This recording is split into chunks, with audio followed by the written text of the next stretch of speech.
You know, before I start the video, I'm going to take 10 seconds of silence. Okay. Honoring those who fell during the wars. Okay, so now that I've had my silence, I want to kind of follow up from the video that the MP Jonathan spoke about.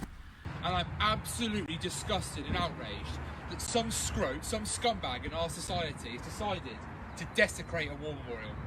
And, you know, I've never really been, if I have to be honest, I've never really been that fussed about memorials in that sense. I mean, I honor people who have made the sacrifice and stuff like that, but it wasn't like a thing where, you know, I took it so to heart.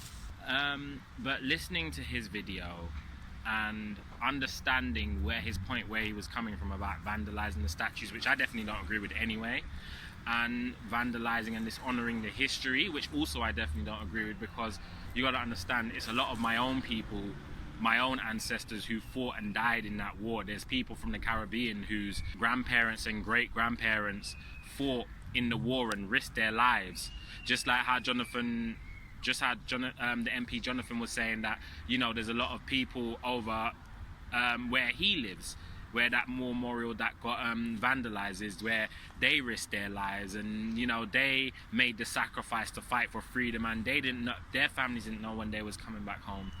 And, you know, it came to me that I realized that when you vandalize a memorial like that, you know, because a memorial is for people who have passed because of the war. When you vandalize a memorial like that, you are essentially, in quotes, and excuse my language, pissing on someone's grave. And you wouldn't just do that. You wouldn't just turn around and just dishonor someone's legacy like that. Whether they was a good person or a bad person, or whether you agreed with them or disagreed with them, you know, the whole thing of just let the dead rest in peace.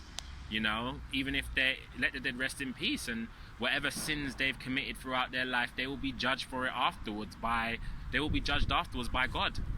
So, you know, if someone has lived a life to a point where, you know, by God they're deemed to be judged badly, then that's up to God to decide. We shouldn't be taking the past and trying to throw shade at it in representation, in terms of how it represents today. I think that's wrong.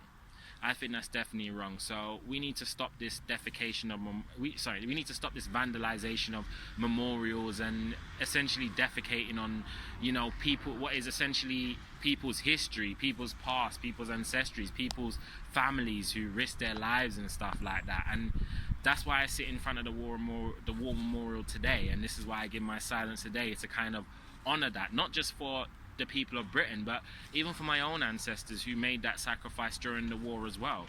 So yeah, we need to just stop this madness. What does anyone gain from vandalizing a memorial or taking down a statue, whatever? You don't gain nothing. It doesn't solve anything. It doesn't change anything.